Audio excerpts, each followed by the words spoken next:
Morning all of you. तो आज हम लोग क्लास 10 साइंस का फर्स्ट चैप्टर पढ़ेंगे, जिस chemical reaction and equation. Chemical reaction और इक्वेशन होता क्या है वो आज हम पढ़ेंगे। ये तो टॉपिक का नेम है। इसको पढ़ने से पहले कुछ छोटा छोटा टर्म हमको सीखना पड़ेगा, जैसे फिज़िकल चेंज क्या होता है। क्लास 10th का ये फर्स्ट चैप्टर है केमिस्ट्री का, और इसी तरह फिजिक्स भी पढ़ेंगे हम लोग। फिजिक्स भी स्टार्ट करेंगे। तो देखते हैं पहले केमिस्ट्री का first chapter physical change, chemical reaction और equation. First topic physical change. जैसे आप लोग क्लास 8 में फिजिकल चेंज के बारे में पढ़ते होंगे। फिजिकल चेंज होता क्या है, कोई भी चीज़ ऐसा चेंज होना जिससे उसका जो केमिकल प्रॉपर्टी है, अंदर का गुण, वो चेंज ना हो। ठीक है। जैसे एग्जांपल के लिए मान लीजिए आप अपना फेस में क्रीम वगैरह लगा लेते हैं, तो वो किस तरह का चेंज हो गया। कुछ टाइम के लिए आपका फेस थोड़ा ब्राइट दिखेगा, लेकिन वो क्या आपका इंटरनल ऑर्गन को चेंज कर रहा है? नहीं। तो इस तरह का चेंज क्या हो गया? फिजिकल केमिकल कंपोजिशन, आपका बॉडी का कोई चेंज नहीं हो रहा। तो इसी तरह फिजिकल चेंज क्या होता है? Change affecting the forms of chemical substance, not it's chemical properties, and composition भी लिख सकते हैं, not it's chemical property and composition. मतलब सिर्फ फॉर्म को चेंज कर देना। Change affecting forms of chemical substance, सिर्फ फॉर्म को चेंज कर देना। मान लीजिए सॉलिड से लिक्विड चेंज हो गया, आइस जो है चेंज हो गया वाटर में। ठीक है, ये क्या हो रहा? सिर्फ फॉर्म चेंज हो रहा, लेकिन है तो वो वाटर ही। लेकिन वही अगर हम देखें, जो हम लोग फूड लेते हैं, कच्चा फूड को हम लोग पका देते हैं, तो ये क्या हो गया? पकाना, ये हो गया केमिकल चेंज। इससे क्या हो रहा है? इसका प्रॉपर्टी भी लूज़ हो जा रहा। तो फिज़िकल चेंज में ज़्यादातर क्या होता है? चेंज होता है शेप में चेंज होगा, शेप, साइज में चेंज हो सकता है। मान लीजिए आप कोई बॉल को ले लिए, रबर बॉल, उसको दबा दिए, तो उसका साइज चेंज हो रहा है, शेप, साइज। कलर भी ले सकते हैं, कलर भी चेंज हो सकता है। वॉल्यूम भी चेंज हो सकता है। वॉल्यूम मतलब कोई ऑब्जेक्ट बड़ा है, मान लीजिए कोई बिस्किट है, बिस्किट को हम तोड़ दिए, तो वो जो चेंज हुआ वो वापस तो बिस्किट ही रहेगा, तो उसका साइज जो है चेंज हो सकता है, वॉल्यूम चेंज हो सकता है। कलर किस तरह चेंज हो सकता है? कलर किस तरह चेंज हो सकता है, आप बताइए। कलर किस तरह चेंज हो सकता है? अगर आप वीडियो देख रहे हैं तो कमेंट बॉक्स में हमको बताइए। ठीक है। तो इसी तरह हम केमिकल चेंजेस के बारे में पढ़ें। केमिकल चेंज में क्या क्या होता है? तो केमिकल चेंज में क्या होगा? सेम इसका अपोजिट देख लीजिए। केमिकल चेंज में क्या होगा? इसका composition, it's chemical property change. इसमें क्या होगा? Change in chemical properties, change in the changes, that type of changes which change its chemical property or change in chemical properties। तो ऐसा चेंजेस को हम लोग क्या बोल सकते हैं? And composition. तो ऐसा चेंजेस को हम लोग क्या बोल सकते हैं? Chemical changes. तो इसमें क्या क्या हो सकता है? चेंज इन स्टेट में चेंज हो सकता है। ठीक है, चेंज इन स्टेट हो सकता है, और गैस का फॉर्मेशन हो सकता है, इवोल्यूशन ऑफ गैस। बहुत तरह का चेंजेस हो सकता है, उसको हम लोग बारी बारी से पढ़ते हैं। ऐसे ही हम लोग पढ़ लेते हैं क्योंकि ये छोटा छोटा टॉपिक है, और आप लोग को अभी जो मेन पॉइंट पे जो फोकस करना, उसको हम लोग डीपली करेंगे। तो केमिकल चेंज में क्या क्या हो सकता है? चेंज इन स्टेट हो सकता है। जैसे कोई भी मेटल है, मान लीजिए मैग्नीशियम है, मैग्नीशियम ऑक्सीजन के साथ रिएक्शन किया,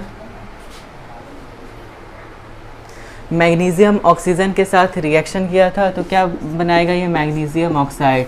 तो पहले ये क्या था? पहले ये मेटल था, और फिर ये रिएक्शन करने के बाद मेटेलिक ऑक्साइड बनाया।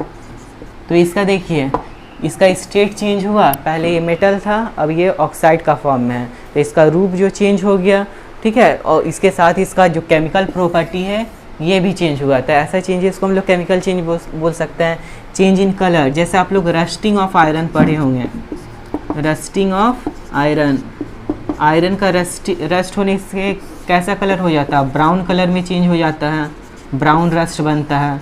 अगर आप आयरन को मॉइस्चर में और मॉइस्चर के साथ और ऑक्सीजन के साथ रिएक्शन करता है, अगर बाहर आप उसको आयरन को छोड़ दीजिए, लोहा को, तो कैसा कलर का कोटिंग बन जाता है, ब्राउन रस्ट। ठीक है, तो इसको हम लोग क्या बोलते हैं, रस्टिंग ऑफ आयरन। तो क्या हुआ, रस्टिंग ऑफ आयरन, ये भी केमिकल चेंज हो सकता है। इवोल्यूशन ऑफ गैस, कोई भी रिएक्शन होता है तो गैस का इवोल्यूशन होता है। मीन्स जब भी कोई रिएक्शन होगा, जैसे चूना को आप पानी में डाल देते हैं तो क्या होता है, चूना को पानी में डाल देते हैं तब ये क्या हाईली एक्सोथर्मिक रिएक्शन है। तो अगर चूना को पानी में डाले आप हाथ डाल दीजिएगा तो उसमें भी आप जल सकता है और उससे भी गैस का इवोल्यूशन होता है। या फिर कोई मेटल को आप एसिड में मेटल को कोई डाल दीजिए, ठीक है, तो क्या बनेगा, metal chloride ZnCl2 plus hydrogen gas. ठीक है, तब भी हाइड्रोजन गैस का इवोल्यूशन हो रहा है, मतलब गैस का इवोल्यूशन भी बताता है chemical change.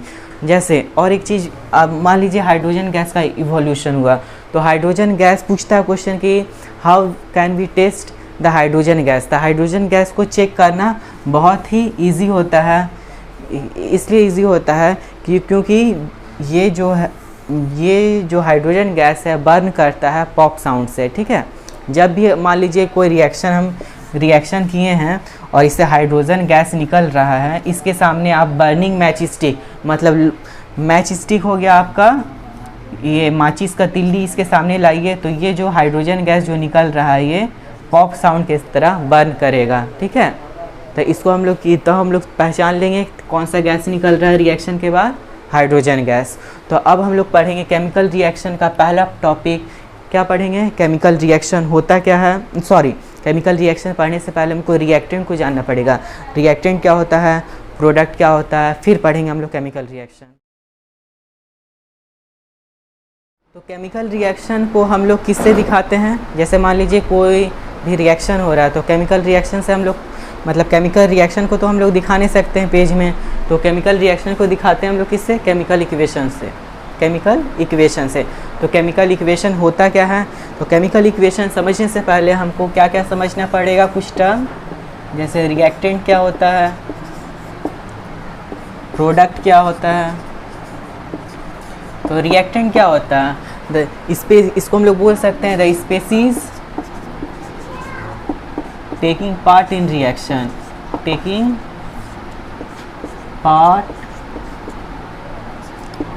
reaction before formation of product,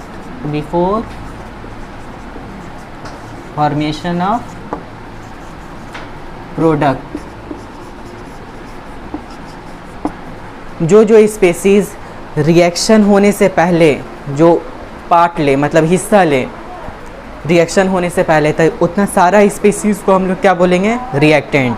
और फिर अब जब प्रोडक्ट तक किसको बोलेंगे, जो स्पेसीज लिए रिएक्शन हो गया उसके बाद जो फॉर्म हुआ उसको हम लोग क्या बोलेंगे, प्रोडक्ट। तो इसको हम कैसे डिफाइन कर सकते हैं, स्पेसीज फॉर्म्ड आफ्टर रिएक्शन के बाद जो बना उसको हम लोग क्या बोलेंगे, प्रोडक्ट। तो जैसे एग्जाम्पल आप लोग ले सकते हैं, एग्जाम्पल आप लोग क्या ले सकते हैं, जैसे मान लीजिए मैग्नीशियम, सिंपल एग्जांपल के तौर पे अगर लें तो सिंपल एग्जांपल लेते हैं, मान लीजिए हाइड्रोजन है, हाइड्रोजन गैस रिएक्शन किया ऑक्सीजन गैस के साथ, ठीक है, तो ये क्या बनाया H2O। तो ये जो है स्पेसीज, ये जो रिएक्शन में पार्ट लिया, ठीक है, कौन से लिया, हाइड्रोजन गैस लिया, ऑक्सीजन गैस लिया, तो ये हो गया आपका रिएक्टेंट। मतलब रिएक्शन होने से पहले ये हिस्सा लिया हाइड्रोजन गैस, ऑक्सीजन गैस, और फिर क्या बन गया, H2O। H2O ही क्या हो गया, ये हो गया प्रोडक्ट। ठीक है, रिएक्शन होने के बाद जो प्रोडक्ट जो स्पेसीज बना उसको हम लोग क्या बोलेंगे, प्रोडक्ट। तो देखिए H2 और O2 ये बैलेंस्ड हैं, इसके सामने 2 लगा दीजिए, 2 2 जा 4 हाइड्रोजन, तो 2 2 जा 4 हाइड्रोजन, ऑक्सीजन इधर 2 है, इस साइड भी ऑक्सीजन 2 है। बैलेंसिंग किस तरह करते हैं वो हम लोग आगे देखेंगे।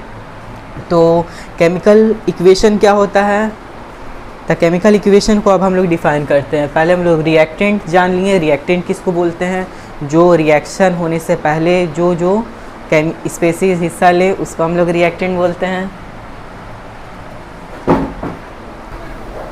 तो जो रिएक्टेंट क्या होता है, अब प्रोडक्ट क्या होता है, रिएक्शन होने के बाद जो बनता है उसको हम लोग क्या बोलते हैं, प्रोडक्ट बोलते हैं। तो फाइनली हम लोग अब देखें कि केमिकल इक्वेशन किसको बोलते हैं। तो केमिकल रिएक्शन क्या होता है, केमिकल इक्वेशन क्या होता है, केमिकल इक्वेशन क्या हुआ, the symbolic representation of chemical reaction is known as chemical equation. जब भी कोई केमिकल रिएक्शन को हम सिंबल से मतलब कहने का मतलब है, जब भी हम केमिकल रिएक्शन को रिप्रेजेंट करें, सारा मेटल जैसे रिएक्ट करता है तो हम उसका ना ही उसका काट दो, symbolic representation of chemical reaction is known as chemical equation. जैसे डिफिनेशन में क्या दिया हुआ है, हम जब भी हम कोई केमिकल रिएक्शन को सिंबल से रिप्रेजेंट करते हैं, ना कि उसका रिएक्शन को शो करके। जैसे मान लीजिए हम बीकर में कोई रिएक्शन कर रहे हैं, तो बीकर में जो चीज़ लिए उसको हम वो नहीं दिखाना है, हमको किससे दिखाना है, मान लीजिए जो भी रिएक्शन हो रहा है जिसके बीच हो रहा है उसको हम ये ना शो करके हम सिंबल से दिखाएंगे। जैसे मान लीजिए हाइड्रोजन ही गैस रिएक्ट कर रहा है, तो हाइड्रोजन को हम H2 से दिखा रहे हैं, ऑक्सीजन गैस रिएक्ट किया, ऑक्सीजन को O2 से दिखा रहे हैं, और जो रिएक्शन हुआ H2O, ठीक है। तो इसको हम लोग सब किससे रिप्रेजेंट कर रहे हैं, हाइड्रोजन का सिंबल होता है H2, मैग्नीशियम का सिंबल होता है Mg, सल्फ्यूरिक एसिड अगर लेना चाहें तो H2SO4 हो रहा है। तो जितना रिएक्शन हो रहा है सबको हम किससे दिखा रहे हैं, सिंबल से। तो हम लोग बोल सकते हैं केमिकल इक्वेशन को क्या बोल सकते हैं, symbolic representation of symbolic representation of chemical reaction. कोई भी अगर केमिकल रिएक्शन सिंबल से दिखा रहे हैं तो उस रिप्रेजेंटेशन को हम लोग क्या बोलेंगे, केमिकल इक्वेशन। केमिकल इक्वेशन को भी हम लोग दो टाइप में डिवाइड करते हैं, टू टाइप। पहला हो जाता है आपका वर्ड इक्वेशन,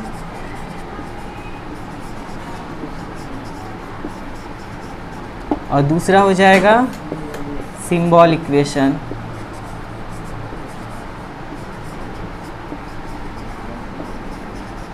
तो वर्ड इक्वेशन क्या होता है, मान लीजिए magnesium react with oxygen then form magnesium oxide. इतना पूरा जब हम कहानी लिखेंगे तो ये हो गया आपका वर्ड इक्वेशन। और जब Mg plus O2 plus will form MgO, ये क्या हो गया, सिंबल इक्वेशन, ठीक है। तो दो टाइप हम लोग बोल सकते हैं केमिकल इक्वेशन का पार्ट, एक तो वर्ड इक्वेशन और दूसरा सिंबल। तो वर्ड इक्वेशन में मान लीजिए सिंपली अगर हम देखा जाए वर्ड इक्वेशन, मान लीजिए magnesium plus oxygen will form magnesium oxide. तो ये आपका आ गया वर्ड इक्वेशन में। और दूसरा सिंबल इक्वेशन में क्या आ जाएगा, Mg plus O2 will form MgO। तो ये आपका आ गया, बैलेंस कर सकते हैं आप, ये आपका आ गया सिंबल इक्वेशन में। जब भी कोई अगर इक्वेशन का रिप्रेजेंटेशन हम सिंबल से कर रहे हैं तो वो हो गया सिंबल इक्वेशन, और वर्ड से रिप्रेजेंट कर रहे हैं तो ये हो गया वर्ड इक्वेशन। तो इसी तरह दूसरा एग्जांपल भी देख सकते हैं। तो दूसरा एग्जांपल देखते हैं, मान लीजिए calcium oxide plus water will form calcium hydroxide. Calcium hydroxide,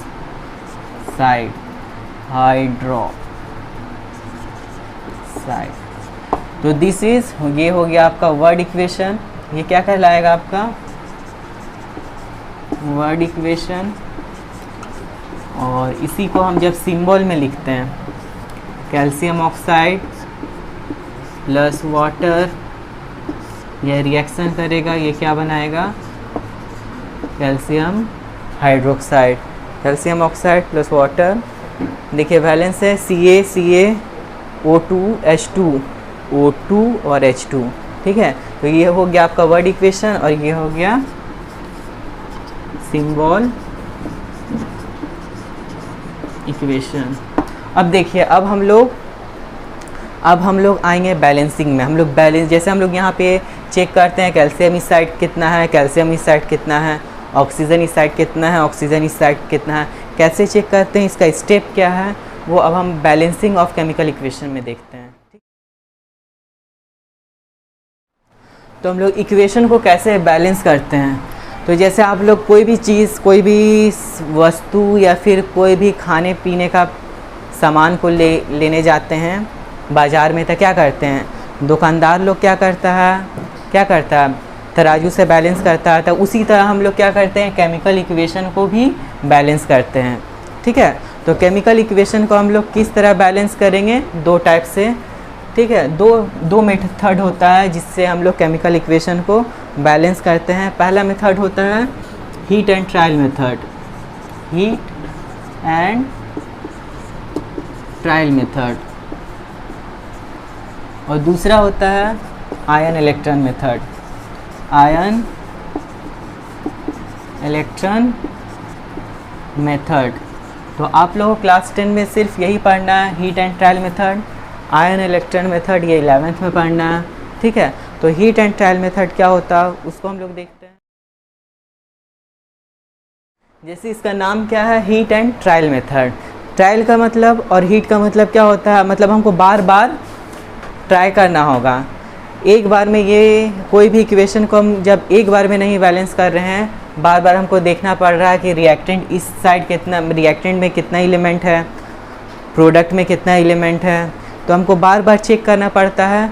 तो इसी की वजह से इसका नाम हीट एंड ट्रायल मेथड रखा गया है। हीट एंड ट्रायल क्यों, क्योंकि हमको एक बार में ये बैलेंस नहीं होता है। जैसे हम तुरंत देखें इक्वेशन को, एक बार 2 1 3 डायरेक्ट नहीं लगा सकते हैं, हमको चेक करना पड़ेगा कि रिएक्टेंट में कितना एटम्स है, प्रोडक्ट में कितना एटम्स है, ठीक है। दोनों को हमको चेक करके उसके हिसाब से हमको नंबरिंग करना पड़ेगा, ठीक है।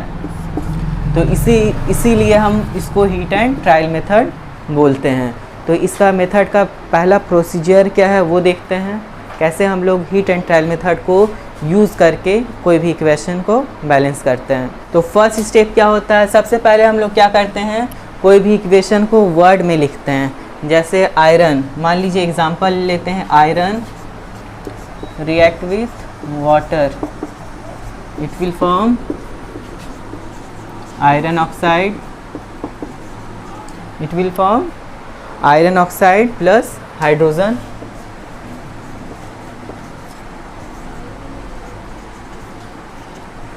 तो iron plus water will form iron oxide plus hydrogen. तो आयरन को सबसे पहले हम लोग क्या किए, ये इक्वेशन को वर्ड में लिखें, ठीक है। अब क्या करेंगे, अब इसको हम लोग सिंबल में लिखते हैं। आयरन का क्या हो जाएगा, Fe, ठीक है, आयरन Fe, और वाटर का हो गया H2O, और आयरन ऑक्साइड क्या होता है, Fe2O3, Fe2O3 plus hydrogen gas, sorry Fe3O4 होगा, Fe3O4 लेते हैं। देखिए आयरन जो है 2 वैलेंसी एग्जिबिट करता है, 2 भी एग्जिबिट करता है और 4 भी एग्जिबिट करता है। कितना एग्जिबिट करता है, 2 भी एग्जिबिट करता है और 3 भी एग्जिबिट करता है आयरन को, 2 और 3। तो हम यहाँ पे क्या लिए हैं, आयरन का वैलेंसी हम लोग यहाँ पे क्या ले रहे हैं,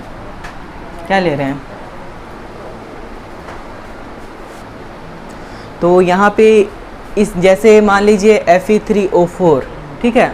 तो इसका मतलब क्या होता है, मतलब ऑक्सीजन का हम लोग कितना वैलेंसी रख रहे हैं, 3, और आयरन का 4, क्योंकि ये क्विज क्रॉस होता है, उसके बाद जो भी फार्मूला बनता है उसको, जैसे मान लीजिए MgCl2 ही हम लोग देखते हैं।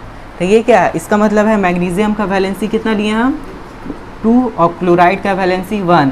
तो ये जब क्विज क्रॉस होता है तो ये 2 इस साइड आ जाता है, Cl इस तरफ आ जाता है। इसका मतलब आयरन का हम वैलेंसी 4 रख रहे हैं और ऑक्सीजन का ऑक्साइड मतलब ऑक्सीजन को 3 फॉर्म में रख रहे हैं, मतलब इसका वैलेंसी 3 रख रहे हैं। और जो फार्मूला बना Fe3O4 बना, ठीक है। तो फर्स्ट स्टेप हम लोग क्या किए हैं, फर्स्ट स्टेप में हमको वर्ड फॉर्म में लिखना पड़ेगा, वर्ड फॉर्म में लिखें। सेकेंड स्टेप क्या है, इसको हम लोग सिंबल में रिप्रेजेंट किए हैं और इस सेकेंड स्टेप में इसको रिएक्टेंट को हम लोग एरो से, मतलब रिएक्टेंट और प्रोडक्ट को हम लोग सेपरेट करते हैं एक ठो एरो से। ये हो गया आपका सेकेंड स्टेप। और थर्ड स्टेप में क्या करेंगे, हम लोग चेक करेंगे कि कितना नंबर ऑफ़ एटम रिएक्टेंट में है और कितना नंबर ऑफ़ एटम प्रोडक्ट में है, ठीक है। और थर्ड स्टेप में क्या करेंगे, देखिए पहले सबसे पहले इसको तो लिख लीजिए Fe+H2O Fe3O4+H2। हमको देखना है कि आयरन इस साइड 1 है, इधर 3 है, तो इस साइड सामने 3 लगा दीजिए, ठीक है। हमेशा ये ध्यान रखिए, हम यहाँ पे सामने 3 लगा सकते हैं, ये नहीं लगा सकते हैं, ये रॉन्ग हो सकता है, ठीक है। जब भी बैलेंसिंग करेंगे हम इसका आगे नंबरिंग कर सकते हैं, इसका जो नीचे का पार्ट होता है, नीचे का पार्ट में नंबरिंग नहीं कर सकते हैं, क्योंकि नीचे का पार्ट ये वैलेंसी होता है, ये हम इसमें वैलेंसी इसका लिखते हैं, ठीक। तो हम क्या, आयरन 3 हो गया, इस साइड भी आयरन 3 हो गया। आयरन की वजह से देखिए अब ऑक्साइड हम चेक, हाइड्रोजन देख लीजिए, हाइड्रोजन इधर अकेले, हाइड्रोजन 2 है, हाइड्रोजन 2 है, वैलेंस है। ऑक्सीजन 4 है, तो इस साइड हमको ऑक्सीजन 4 कर देते हैं, 4 ऑक्सीजन है, 4 ऑक्सीजन के कारण 4 2 जा 8 हाइड्रोजन हो गया, तो यहाँ पे भी 4 हाइड्रोजन लगाना पड़ेगा। देखिए हाइड्रोजन कितना हो गया, 4 2 जा 8, हाइड्रोजन 4 2 जा 8, ऑक्सीजन कितना है 4, ऑक्सीजन कितना है 4, और आयरन कितना है 3, और आयरन कितना है 3। तो देखते हैं दोनों तरफ बैलेंस हो गया। अब जब इक्वेशन बैलेंस हो जाता है तो उसके बाद हमको क्या करना पड़ता है, स्टेट चेंज इन स्टेट, मतलब स्टेट में चेंज क्या हो रहा है वो देखते हैं। मान लीजिए ये सॉलिड फॉर्म में है तो ये लिक्विड फॉर्म में आ गया, ठीक है। ये लिक्विड फॉर्म में है तो ये सॉलिड फॉर्म में आ गया, तो स्टेट चेंज को भी हम लोग मेंशन कर सकते हैं अगर मेंशन करना चाहें तो। देखिए मान लीजिए ये आयरन है, आयरन तो सॉलिड फॉर्म में लिए हैं, और ये वाटर का मॉलिक्यूल्स है, ये गैसियस फॉर्म में मान लिए हैं, ठीक है। ये जो बनेगा ये सॉलिड फॉर्म में ही बनेगा, स्मॉल एस, हाँ इसको बगल में हम स्मॉल एस लिखेंगे, ठीक है, नीचे नहीं। और ये जो बना ये गैसियस फॉर्म में हाइड्रोजन बना तो छोटा सा जी लिख देंगे। और finally hit and by using hit and trial method we balance the equation which is iron plus water will form iron oxide plus hydrogen gas.